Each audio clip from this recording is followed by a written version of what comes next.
My name is Dr. Charles Alderton, but most folks just call me Doc. You know, I haven't worked here for some time, but standing here brings back many memories, because this is where I spent most of my time when I first came to Waco. When I was a young man, I worked behind this counter making medicines and filling prescriptions. You wouldn't believe how busy we were back then. They say that this was the biggest and the best drugstore in Texas back in those days. At the time, Waco was at the center of everything happening in Texas. 10 years before I got here, herds of cattle used to be driven right down the street heading north to market. We were just 4 blocks from the bridge. When the railroad came, the cattle drive stopped.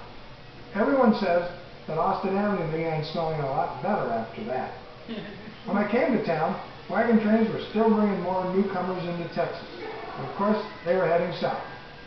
Crossed on the same bridge that the cattle did, Waco was growing very, very fast.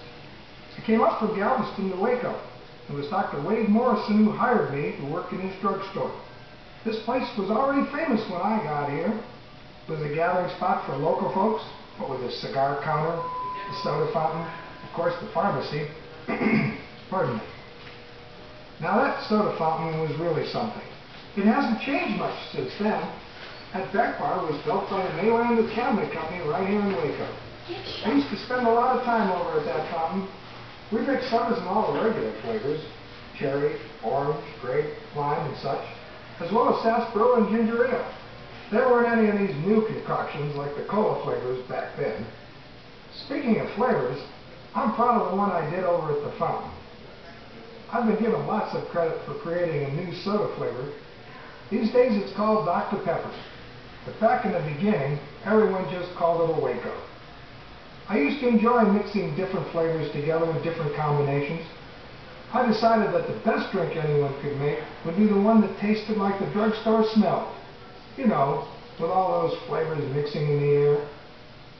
For a few years, back in the 1880s, Waco was the only place in the world you could get a Dr. Pepper. Now you have to understand that Dr. Morrison was very excited about that drink. He's the one who first called it Dr. Pepper. It got so popular that the back room of the drugstore was turned into a small syrup manufacturing plant. We'd mix up a batch and send it out to other drugstores.